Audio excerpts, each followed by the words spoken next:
welcome to our 127th episode of Silver Lining for Learning. And this time we are not having any guest because it's a host reflection episode. We've had three fabulous episodes. I'm sorry I missed one, but we had some very good discussions, really, about creativity, about side effects, and about various other things. But also at the same time, two of our hosts, Punya Mishra and Kurt Bunk, went to receive our AECT awards in Las Vegas last week. So in this episode, we'll chat about the past episodes as well as the AECT award. Let's see what we can talk about. Chris, you want to get started? Sure. I want to say that this is Halloween weekend, and so I'm wearing appropriate material. I do want to ask Punya and Kurt about AECT, but since Kurt is getting his technology working, I'll postpone that. I'll tell you about something that happened this week that I just had to highlight in this show. I turned on the local news, and the lead-in was experts from Harvard explain how to handle learning loss. So I thought, oh, good, I'm going to learn something here. And sure enough, a couple of my colleagues were videotaped on the local news. And do you know what the Harvard Graduate School's answer is to learning loss? More school. Not different school, not better school, not more equitable school, just more school. I mean, literally. And I'm sitting there watching this, and in my talks, I have a joke where I say, in education, if something isn't working, we say it twice as slow and twice as loud. That's our answer. Well, it is evidently our answer. And in fact, it's the answer of the Harvard Graduate School of Education. No wonder the field is messed up, you know, if you have this kind of thing going on. And I just don't know what to say except that I'm calling it out. But I'm sure that these experts will never ever watch Silver Lining for Learning, so they'll never learn what I think about their opinions about education. But what a travesty! You know, that's really the research-based answer to how to handle learning loss, which we've already discussed as kind of a bogus construct. Well, Chris, I have to jump in here. I think that data was sponsored primarily by the Harvard Graduate School of Education. This came about a month ago. And once the data was, came out, I was called by, I think, a writer from ASCD, because I have written something about learning loss. You know, one of the things that struck me out of that report is that, guess what? Poor kids lost more. You know, kids in big cities. I said, what do you think you're expecting? And how does that explain? You know, we haven't closed that achievement gap for how many decades now? We haven't tried even narrowed that. But now you're just highlighting, oh, kids in big cities, disadvantaged community lost more. That's very sharp, smart finding. You know, that finding is prompting the federal government to say you have to devote this percentage of your money to cover the learning loss. And guess what?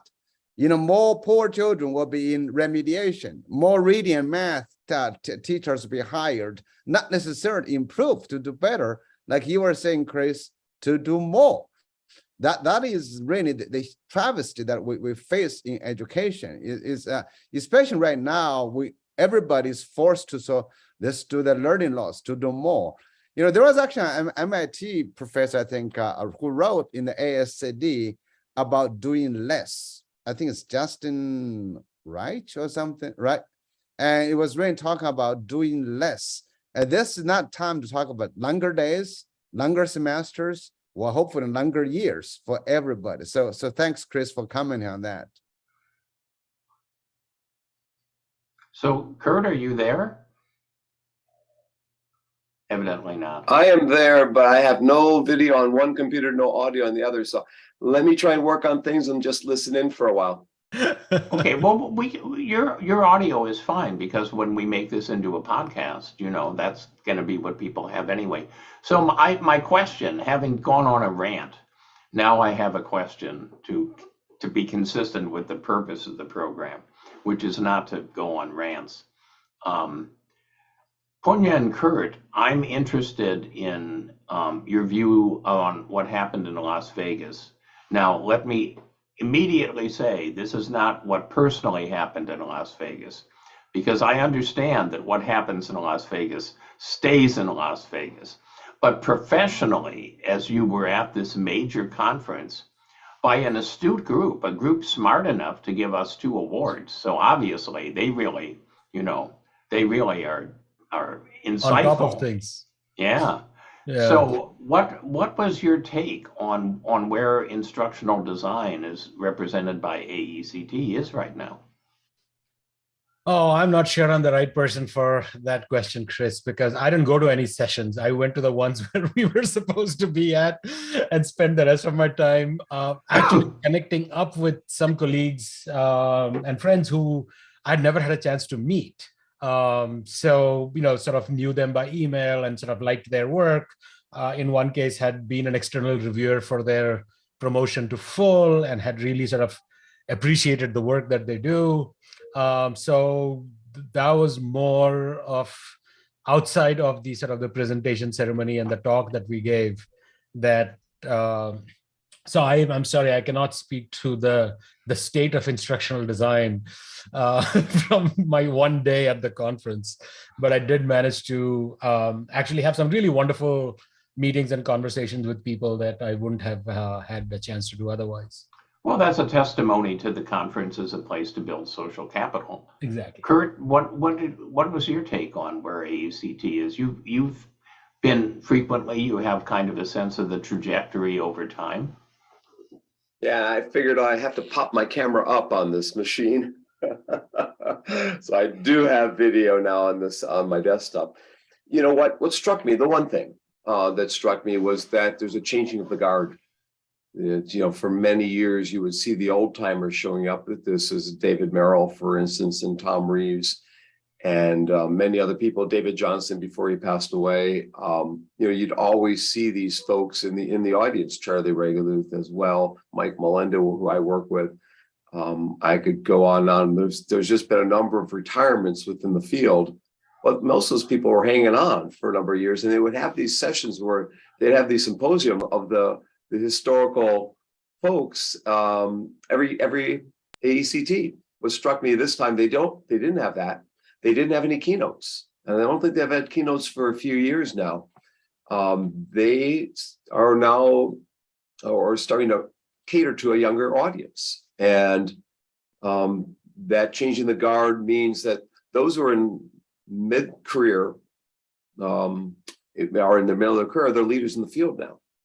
So it's those in their 40s and early 50s and late 30s that are the leaders of AECT, as opposed to traditionally you would hear from the folks in their late 60s, 70s, and even into the 80s that were present at every single AECT that I've gone to over the past 30 years. I haven't gone every year, mind you, but so there's a couple of things there. The third thing that I saw and I've seen consistently happening in the last few AECTs is some of the panels and symposia were on systematic reviews of the research, because the research has proliferated during the pandemic.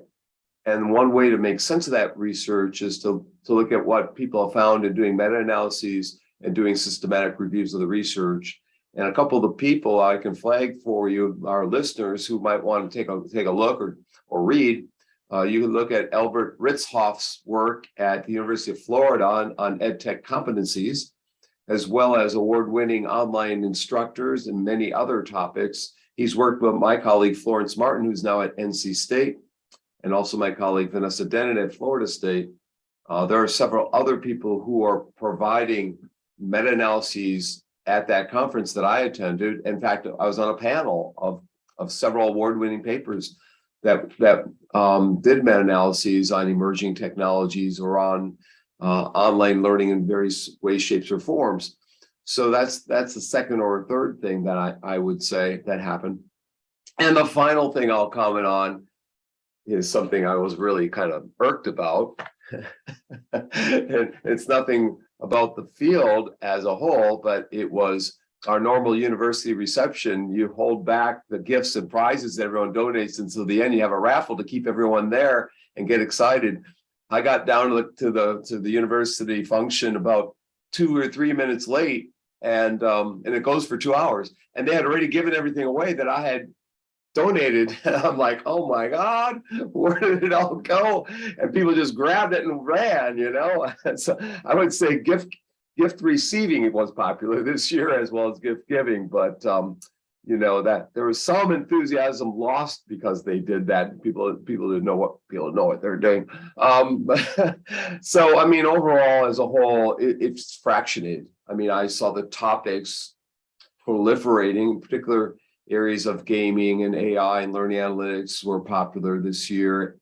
And we had a contingent fly all the way from Seoul, Korea, that I attended a conference within a conference. The Korean Society of Ed Tech Conference, KSET, was Wednesday, maybe all day, and I attended most of that. And that was fascinating to see what the young people at Seoul National and other universities in Korea were starting to take a look at of interest, in particular AI and using AI to facilitate and moderate. So there's a couple of things. I'll pass it back to you, Chris. Well, thank you, Kurt. And I'm going to yield the floor. But Punya, I didn't know your brother was visiting. It's really nice of you to give him time on the show. Thank you, Chris. I realized the moment you showed your tie that I had these sitting because I'm supposed to wear. That's what all my Halloween costumes are basically different hair setup. So this is the one that I got from the Caribbean a few years ago. So yeah, I mean, so just listening to Kurt speak sort of reminded me of one thing that I think that there is a shift within AECT. This is my first time actually going to the conference, right? So I've never been to AECT before. I think that this sort of emphasis on instructional design is shifting a bit. I think it's no longer seeing itself just as an instructional design conference, but I think it's opening up to different other perspectives, you know. So I think the changing of the guard feel, I think, would be a pretty appropriate feel, you know, to that. And that's part of the reason why I'd never gone, is because I'd always found it to be a very instructional design oriented and not something that I was personally committed to or interested in and felt, you know. So I don't necessarily feel like I 100% felt part of the community, but I think there were increasing chunks of individuals and, you know, groups that I could meet where we could really have some good productive conversations. So that's how I would phrase it. But I think that you know, coming to the reason for at least my being there, because I wasn't planning to go to the conference originally, the award, you know, thing was great. I think the talk went really well. So Zhao, we missed you, but I represented you there with a different wig. No, I didn't, but yeah, but Chris joined in, and I think it was a really fun sort of presentation, and that was you know, a chance to sort of reflect back on 2.5 years. And I think people were very receptive. I think people were sort of blown away by the fact that, you know, we had started this sort of on a whim, but had kept at it, and were sort of very impressed by the kinds of guests we have had and the topics that we have covered. And so that felt good to sort of reflect back on that. And I just got the video from Lin, so I'm going to edit it and put it as a bonus episode on our website, just for the record. That'd be great, Punya. I'll add one thing, is that last year they held the first face-to-face conference they had been at in a while. They had gone online previous year, and they had 250 people face-to-face and about 600 online last year. And we were in Chicago, really a homey kind of feel. This year, the reverse happened. There was over 600, about 675 face-to-face. It was 200 and a quarter, 250 online. So it just swapped. So people are starting to attend face-to-face conferences again was my take on it. People wanted to, and people were really congregating a lot with impromptu meetings because they hadn't seen each other in 3 years in many cases. And so you saw a lot of pullouts. In fact, I was barely breathing at the end of each day. You know, there was so much going on at the event. It was jam-packed. If I got 3 hours sleep any night, I was lucky. So yeah, there is a return to face-to-face conferences. That's the other takeaway: shifting of the guard and a return to face-to-face. And as you said, broadening out. It's broadening out beyond instructional design. I appreciate your research finding about face-to-face versus online, and I think it's probably partly accurate. But there's a confounding variable, which is, would you rather go to Chicago or would you rather go to Las Vegas? As one who went to 3 shows, and now my pocketbook is empty. I'm from the Midwest like you are, Chris. I enjoy Chicago, but I get your point. The Beatles Love Show was fantastic yet again. But so is John Legend, and so are other shows. So Punya, I really like your wig. I think you do look different. You know, it's you do look like me. But anyway, I would hope so. I would hope that I would look different. I actually have an interesting request. I think that's what really goes to Chris and Kurt. You know, Chris, before the show episode started, you know, I was telling you I've never been to AECT. Like Punya said, this is his first time. Yeah, I think Punya and I are very much alike in thinking. When we arrived in Michigan State, there was a group of instructional designing professors, and they quickly really disappeared, retired, most of them. And then our educational technology program took a different orientation. I think for our audience's purposes, not everybody is so deeply involved in this historical development. I think it might be meaningful for Chris and Kurt really to give us a brief overview from your perspective of the development of instructional design as a subject or as academic domain, and how it's happening, and how AECT kind of interacts with that or served as host of that. So Chris, you want to get? Yeah, and I would also, that's a great point, Zhao, not to interrupt, but I think following that would be good for you and I to talk about why the instructional design field seemed a little alien to us. And I'm just be curious to understand that, your perspective as well.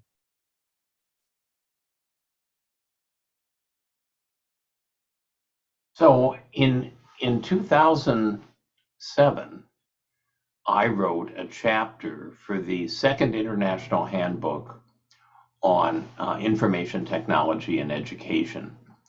And it was about essentially the different theories of learning that have developed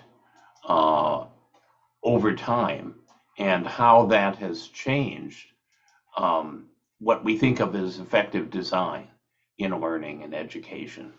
And so part was on behaviorism, and then along came cognitivism and John Anderson and the intelligent tutors, and then constructivism, right, and Seymour Papert, which was very much learning by doing, very much opposed to behaviorism, and then situated learning, which is all about the context as part of the learning experiences, which is where you get into immersion and gaming and immersive learning.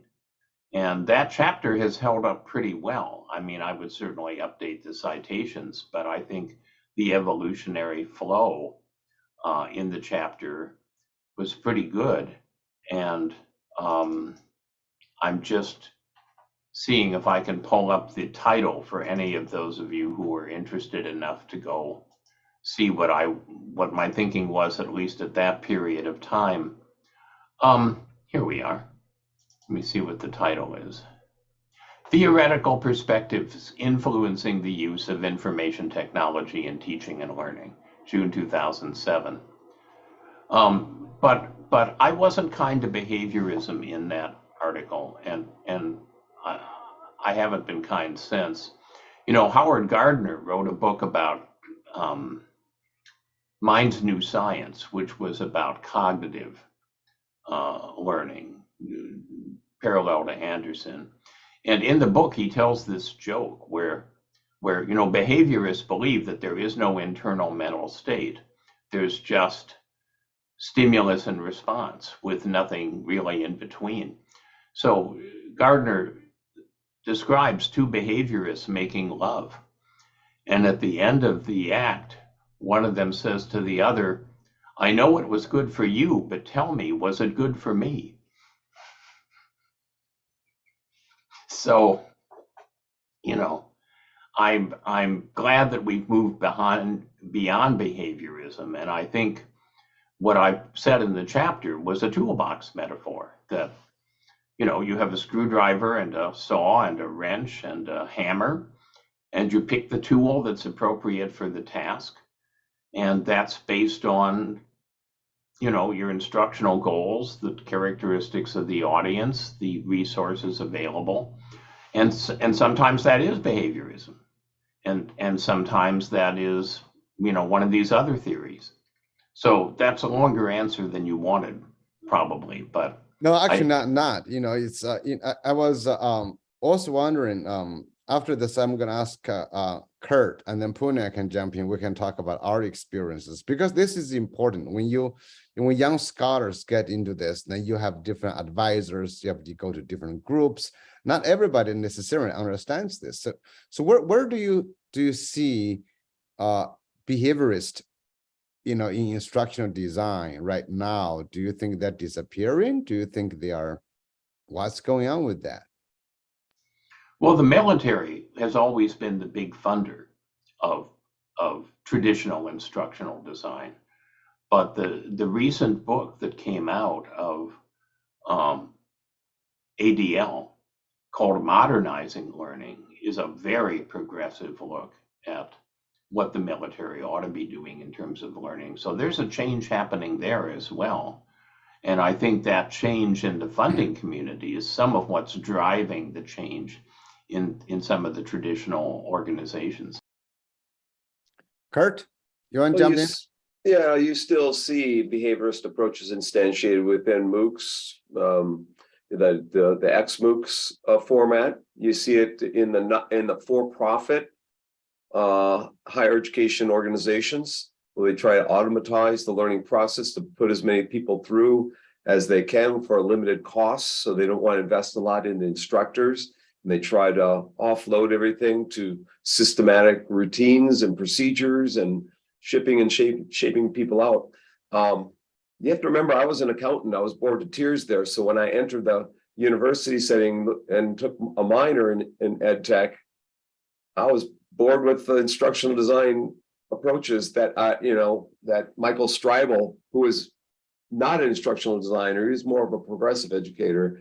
But he had us read it anyways. He had us read Charlie Regulus' Green Book and Yellow Book, and everything in the darn book was step-by-step linear model from Gagne to Briggs to beyond, except one chapter by Alan Collins, which provided an inquiry approach to instructional design. And I read that chapter 3 or 4 times, and everyone else is maybe one, if that. That's what resonated with me.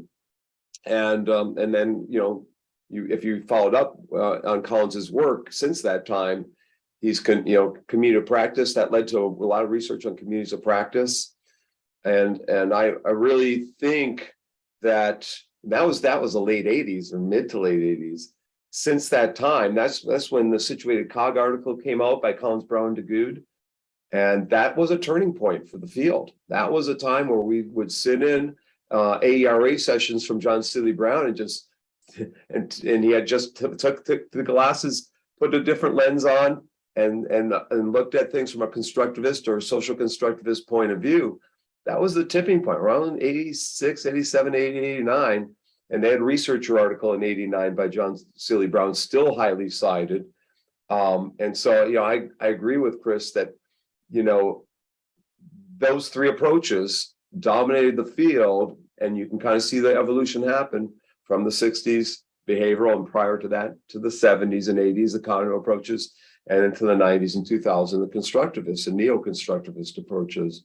But I've never been one that's been highly been a fan of traditional instructional design, and I'm in a department which had many of the main authors of the traditional instructional design books. So I've had to bite my tongue on many occasions, and still do from time to time as we teach those courses in instructional design. I do find that there's a need to understand the theory and the approaches and know how the evolution within the field, as Chris pointed out. The students should understand that. And I think there's still a benefit to behavioral approaches in part, and so I think we've moved to more eclectic approaches to instruction. And as I told you, I'm teaching a course on designing learning environments. And really it's about learning environments per se, and not about a particular methodology or theoretical approach that that dominates anymore. I could go on, but I think I'll stop there. I'm sure others will like to comment on what I had to say or what others had to say. So, so for me, this is interesting because I never saw the behaviorist piece as much as I found the instructional design field to be very sort of rule bound. You do this, that's like a process. There was like, everything was about this process. And I'm coming from a background, undergraduate in engineering, but more importantly, this sort of background in design and education, which was always seeing subject matter as being messy and complicated. And the idea that you could create a sequence of steps that could help you. It could possibly, I'm not saying that it wouldn't help you learn, but that there would be that sort of creative aesthetic spark that is so important in education and learning, which was very meaningful to me, just seemed there was no space for that discussion. It was, you map out the content, and once you mapped it out, you break it down into smaller pieces, and then you figure out a way of navigating through these pieces so that you build on the foundation, and then you grow and grow. And that just did not appeal to me. Not forget appeal. It made no sense to me. It doesn't work. It doesn't work. I'm saying my response was almost more like an aesthetic response to it, irrespective of sort of the whether it wasn't like based on evidence as much as that this just did not feel right. That learning to me was much more rich and complicated. And so the instructional design approach never gelled for me. When I would read Gagne and stuff, and I'd be like they don't get it. It was, that used to be my response. And so in some ways I still remember how, these long conversations you and I used to have. Do you remember Val Worthington? Val and you and I would sit and we'd just be talking about stuff. And I think that was like really integral in sort of shaping certain foundational perspectives for me, and along with whatever I brought along into the mix. And so that open-ended learning, an emphasis on discovery, an emphasis on sort of the personal, that learning needs to make sense to you, where you are as an individual, your background and so on. It just always resonated so much more. Well, I think, for me, I think one thing, Punya, you and I, at Illinois, when we went to grad school, really there was no, at least very strong, influential behaviorist who taught us. I think that we were exposed to truly were creating learning environments for inquiry, for exploration. I think that matters. I think today, Chris, especially when you mentioned about that article, that chapter you wrote about, it is meaningful to think about. We talk about HyFlex, these courses, the online and learning, and Punya and we've been arguing a lot about child-centered, inquiry-based, learning, less schooling, less instruction, all those things. I was just wondering about, since Kurt, you're so familiar with AECD, do you see really the disappearance of those departments and the retirement of those people, the traditional people? As I said before, definitely retirements are happening. Disappearing of departments, I have not seen. I see actually more departments springing up because there's a lot of master's degrees in our field, in the field of instructional design technology or learning design technology. It can become cash cow for some places if they can train people with master's degrees and get jobs within the field. I see less PhDs, more certificates, more master's degrees in the past. In the future, it'll be more undergraduate degrees than we've seen. I think it's Mississippi State, West Florida, and one other that have undergraduate degrees today, but that's in a decade going to grow tremendously. What I see is a decrease in doctoral degrees, in particular PhD degrees. EDDs might be going up as people find that to be of value.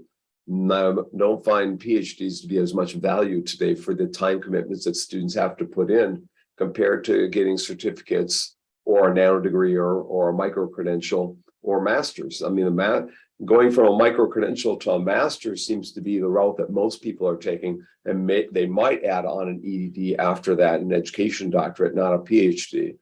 Again, time. Now, Chris might want to comment on it. Looks like you want to Well, comment on it. what I want to comment on, since we are supposed to reflect on past episodes, is to bring that into the mix. I mean, we had 4 episodes since our last reflection. The episode on teacher development and rural empowerment in India, the micro-credentials episode, the democratizing creative educational experiences. And I think the behaviorism in education is a classic example of side effects, which was also part of that episode. And then the Escuela Nueva School, which was a very progressive model.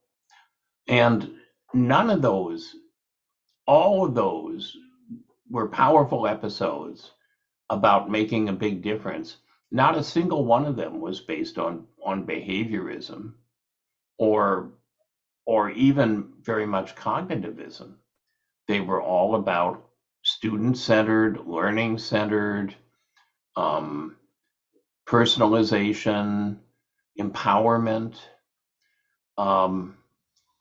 and so there's a kind of a chasm, in a sense, between the things we celebrate on this show when you put all those pieces together and what you can get with traditional teaching-centered, curriculum-centered, behaviorist approaches. And there's just, it's hard.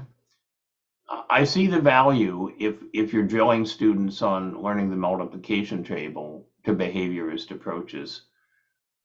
But once you get very much past that, it's not stuff people should be learning anymore.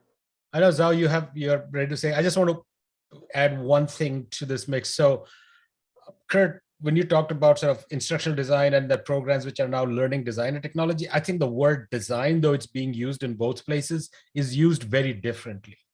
I think that when you look at instructional design, that's sort of the standard, sort of the step-by-step, break it down.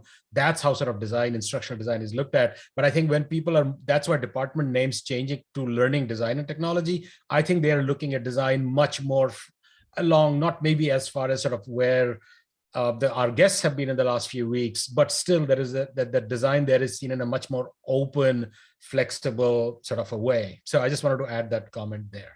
Actually, the reason, Punya, I was actually going to invite you to talk about the term design, because, instructional design versus the design of learning environments. Then I want to throw in another thing, the so-called learning sciences. Remember that, that's another big field that's will try to be the new field, but has not been really successful. That you know that, right? That's out of Northwestern, I'm sure. So Zhao, why don't you jump in? Yes. Yeah. So I have this thing, so when the East Germany was a German Democratic Republic, so anytime you want to be something and you're not, you shove that label on there. So whenever I hear any field put on the word sciences in their field, I see that they are trying to co-opt the legitimacy of physics or math, whatever, right, into that. So I always found that really funny. So if you look at reading science, right, and if you look at learning sciences, I always feel that comes out of a feeling of inadequacy,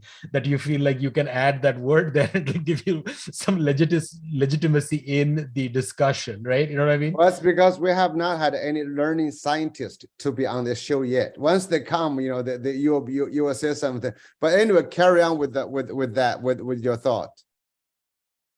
No, that was the only thing. I always find, like, military intelligence is not intelligent, and then German Democratic Republic was not democratic. So I take that to any domain that puts the word science in their title as being. I just think this is it's like a joke. It's not really serious, but it's sort of partly tongue in cheek. But also, it's trying to make a point, I think, as to how we label ourselves as fields, right? I mean, so I call myself. I'm very deliberate to not call myself an educational researcher. I call myself an educational designer. And research becomes a part of the process of design for me, but that's not how I want to be known as or seen as, right? And so that's a deliberate move on my part. So I think when people take an organization or something takes on a title or a label, so Journal of Learning Sciences, there are some thoughts behind it. It doesn't, they didn't just take words out of a hat, So I think part of it is that, which is trying to build legitimacy as that, we do a certain kind of scholarship, which is scientific. And then it's automatically saying that others are not, without explicitly saying that. And these are rhetorical turf battles, and I think they're perfectly fine to do that. But I just think it's interesting, to sit back and watch that and say, okay, what's going on here, right? That's the point I was making. Nothing, no more than that. I need to go and do another change of my hair, so I'll be right back. No, okay, go ahead. So there's I was actually wondering, Kurt and Chris, how do you react to the term learning sciences? Well, neither one of us are probably going to be jumping up and down in hysteria over the terminology or the field in general. It is a big development, right? In the whole field, relates to technology or different things. Some people think it is, but I like Punya's notion, Northwestern, okay, but then you add Michigan, you add Indiana, we got the Bermuda Triangle in the Midwest. They've not treated me quite well, I will say, and I think Punya wasn't treated well at a conference once by those folks, if I remember right. His was the only paper that got in time. It was a panel you were there. Learning science folks, and his was the only paper that was turned in on time. It was the only paper that wasn't discussed because that was Zhao. It was a paper Zhao and Zhao was there at that conference. We were both there. We had both submitted that paper. Yeah. And now I have learning science people merging with my department after kicking me out. So, and telling me that I'm not qualified to teach my own courses because I don't go to learning science conferences. So, it's just weird. It's just the whole field is weird. Ed Psych has always been a stepchild to psychology. Has always tried to prove itself. I was part of Ed Psych and proud to get my degree in Ed Psych. I was trained actually by a learning science people at Wisconsin. So I could be called a learning science person, but I don't want to be part of that group. Now they're doing brilliant work. It's just, it's not where my work is right now or situated in right now. It's more K-12 focused than my work. I've never been comfortable with the learning sciences, and I've never described myself as a learning scientist, which annoys people, I think. I think that the problem is that people are treating this whole area as more like a religion than they are like an evidence-based, nuanced, many truths are possible depending on the situation. So Papert, if it wasn't constructionism, it was horseshit. Learning sciences, everybody else isn't doing science. They describe themselves as a community, but in some ways they're more like a cult. I'm going to see if I can insult everybody on this show, and then let's hope that the video is lost. And classic behaviorism. It was like, well, how can you disagree with B.F. Skinner? Guy was at Harvard after all, programmed his own child. So what we need to do is to have a little humility and not say my dogma is better than your dogma. You're a heretic and I have access to truth. We need to go to something that's more like an ecosystem where we say different people learn in different ways, different situations, different instructional goals demand different kinds of learning. And sometimes each of these theories is the wrong thing to use, and sometimes each of the theories is the right thing to use. But instead of trying to seize the intellectual high ground. We should be building on each other. I'm sorry I asked the question. Okay, but I am not sorry. I think it's important.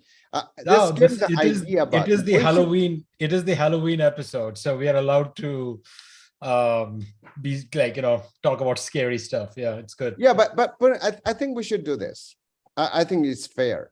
Let's have a debate episode. Let's bring someone really diehard, well-known, well-established in behaviorism, somewhere in cognitive, the cognitive theory stuff perspective. We'll get someone from probably still from MIT, the Media Lab, the constructionist. We'll get some learning scientist and have a debate. It sounds like the four of us are not fan of any of those, so we can just be good, fair judges. Oh God, and everybody is going crazy. I'm the only one who does not have any Halloween thing. But what do you think of that idea? Let's just bring them, let's think about that. Go ahead, show your faces, show your heads, The devil made me do it. Punya, go ahead.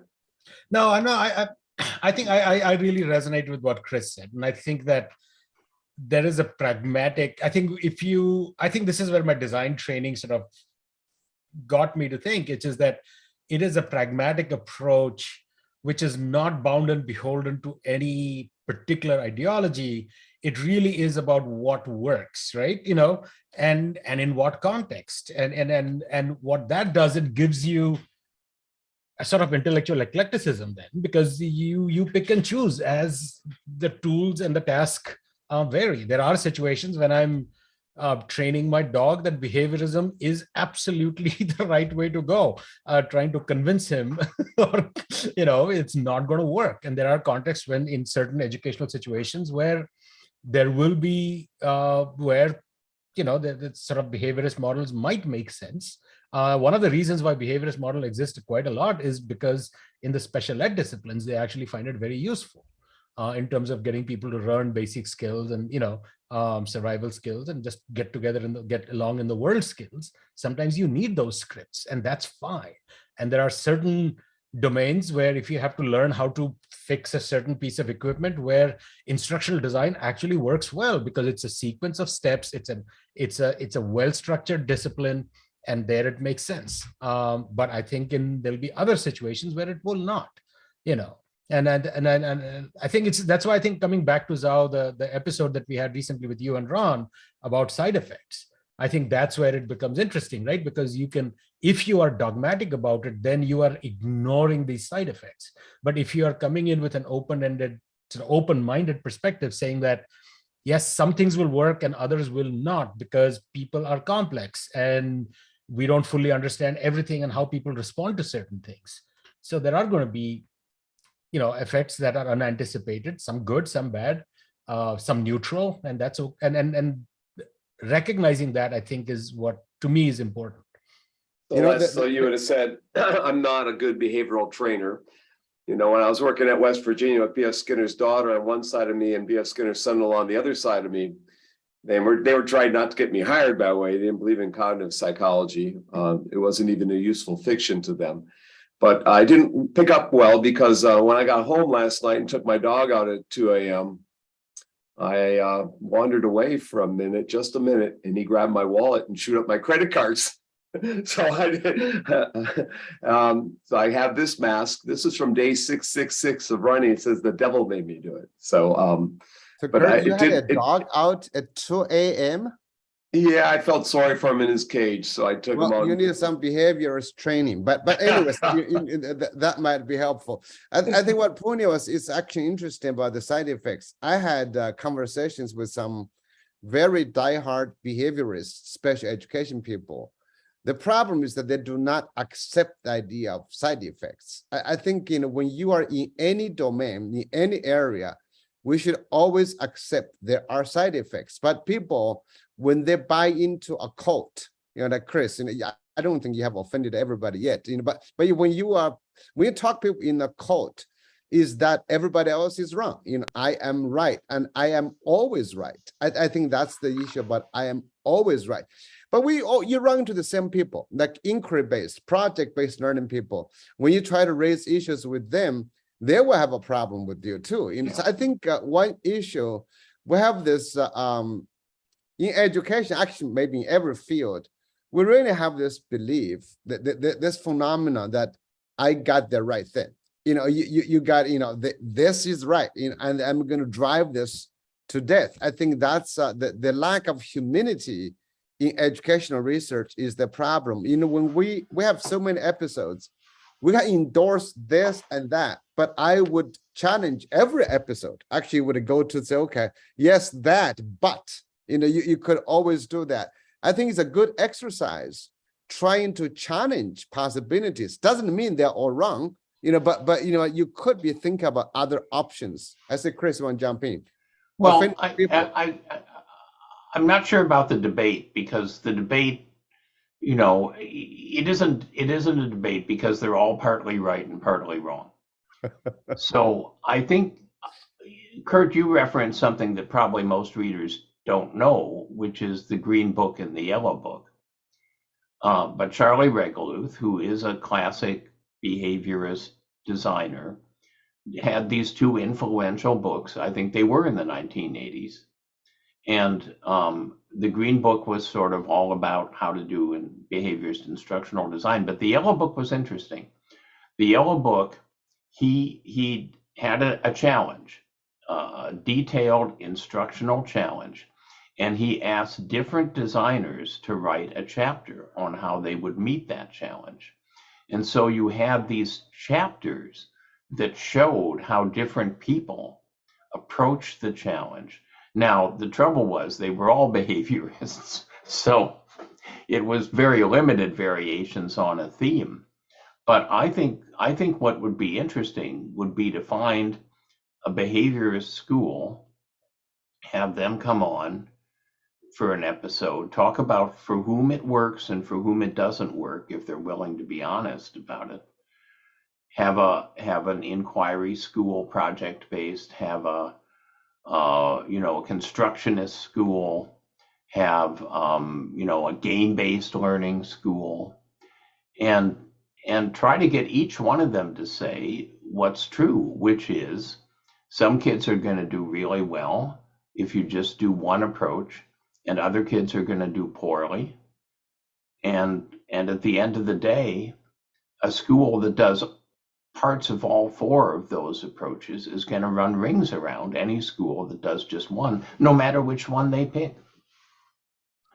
Well, I think it'll be hard to find those schools, but we can try. Let's keep in mind, I know some very, very, very progressive schools on the constructivist side. I'm not sure I know a school that's very behaviorist. I'm sure I have special education schools and might run that program.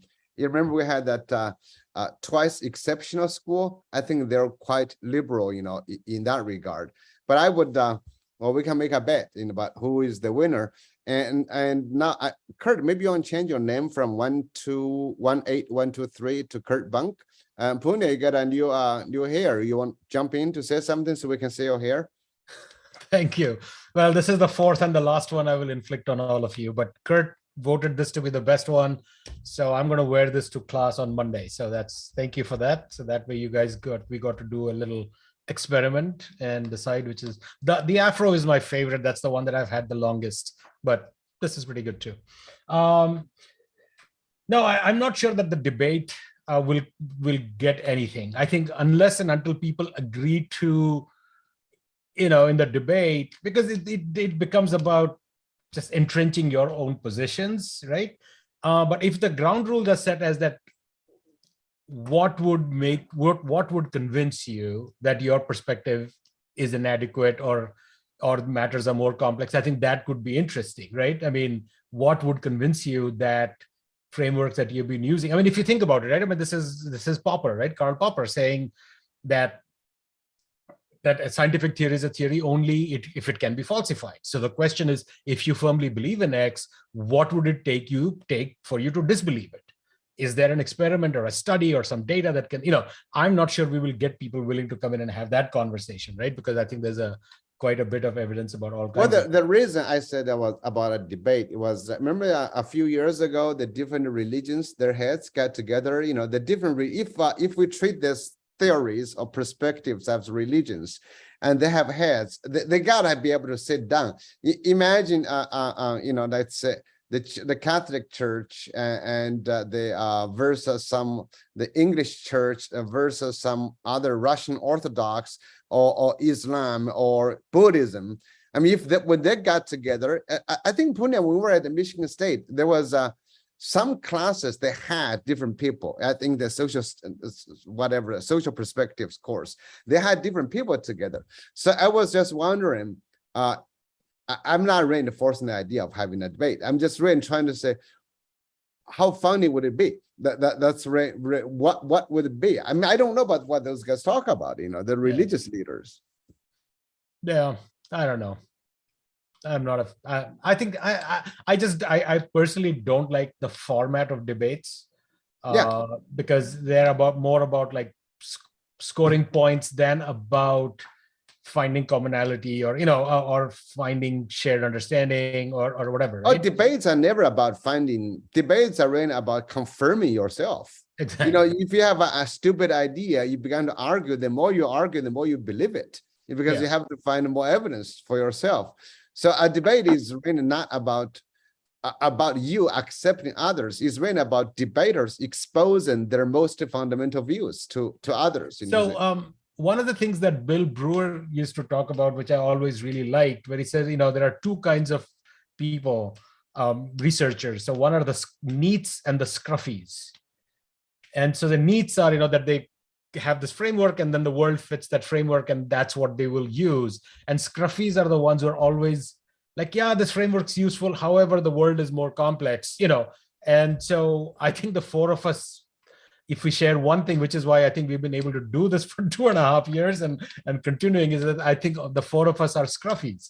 We see the frayed edges of every theory so it's not that we don't believe or understand or accept theoretical frameworks, is just that we see them for what they are, which are intellectual tools to help us navigate what is a complex world and to use and see as we see fit, depending on the context. And you can see that in our guests as well. I mean, our guests come in very much, in some ways, the best episodes are ones where they resonate with that they are pragmatic, they want to do good in the context that they are in, and are willing to do whatever it takes within that, to make it work, which is a very sort of a designerly scruffiest view of the world, Well, less putting the world in a package. Less indoctrination, in essence. Kurt, you had your Well, I unmuted. want to go back to Chris's point in that there are some common principles behind the last 4 episodes, and in particular, the Escuela Nueva schools and the one from India that Punya organized. It's about empowerment, it's about autonomy, it's about helping people where they're at, whatever situation that they're in, and providing the resources and the support mechanisms to get them to succeed in some way. And the way success is happening is through more of a learner-centered type of approach. And there's a shift happening in society. It's starting to recognize that you may temporarily help one to perform better on an exam from a behavioral approach, but it's not sustainable. At least it's not sustainable from a self-esteem point of view or identity. Whereas the approaches that we saw with the folks in India and with the folks in Colombia, which is spread throughout the world, and that's another case in point that Escuela Nueva is not just in Colombia.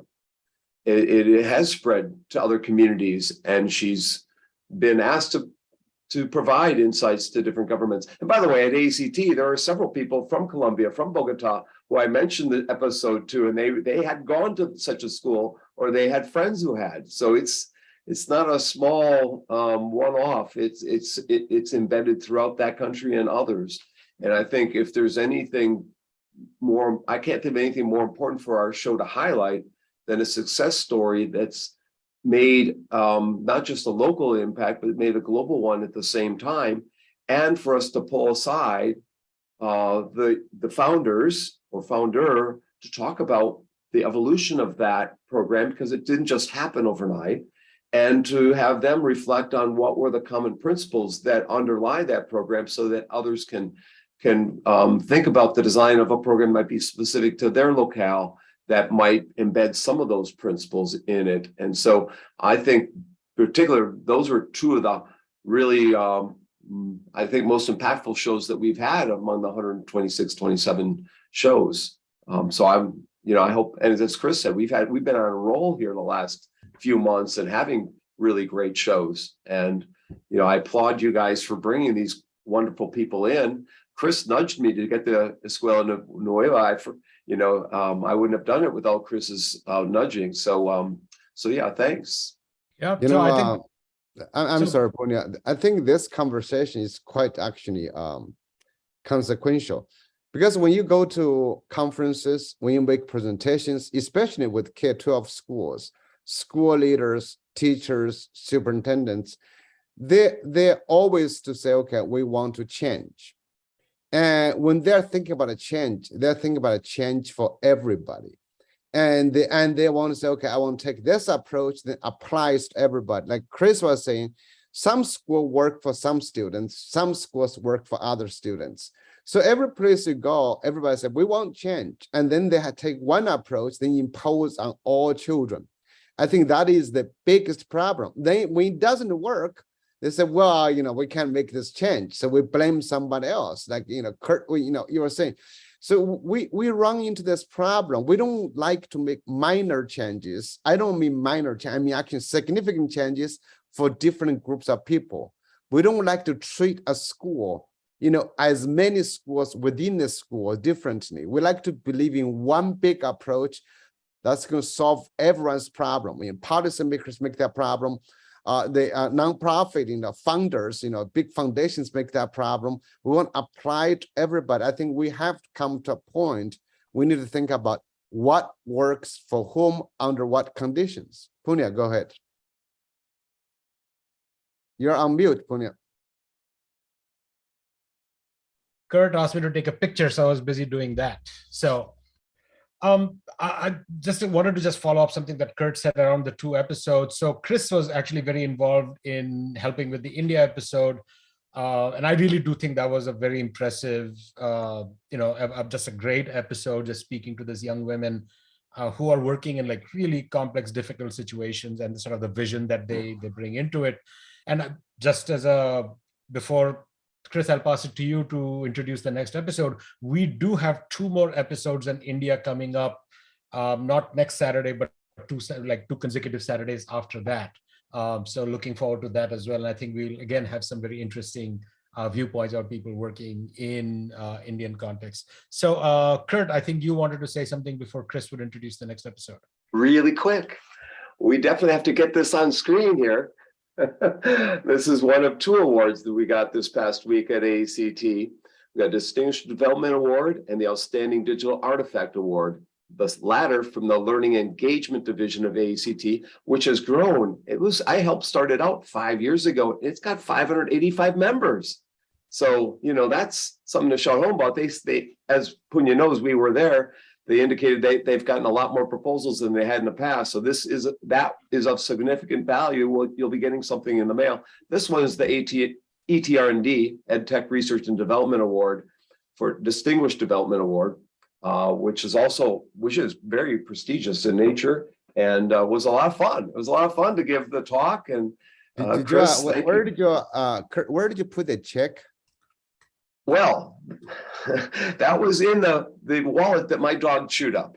All right. Okay, he got 2 credit cards and he got all your checks. So, but he feels good. He digested the paper well, not the plastic. The plastic he spit out. So again, we couldn't have got this award with all the great guests that we've had and the recommendations for guests. So please, our listeners out there, send us more suggestions who we should have in 2023. We would love to hear any idea that you have. And we wouldn't have done with all 4/5 with Scott and Shang 6 with all of us thinking about what is possible. So this has been a fun engagement for almost 3 years now. And finally, we've got some international recognition. So thanks. And Chris, I'll let you turn it over next time. So next week, we're going to have an episode on artificial intelligence and education. And of course, we could have 10 episodes on this. It's a very complex and broad topic, but our guest is going to be someone who's had a considerable influence on my thinking, Charles Fidel. Charles was a very respected engineer with Cisco, has 7 patents, and then directed his attention to 21st century skills, wrote some successful books about that, and then has shifted careers into the Center for Curriculum Reform, which asks the question, if we do take seriously preparing students for the next half century, what should the curriculum look like? What should assessment look like? So he's doing a lot of important on the ground work. But he knows a lot about AI in education. So he and I are going to be sort of co-experts and describe some fairly radical ideas about the role of AI in education. I hope that you'll tune in. And thank you for listening today.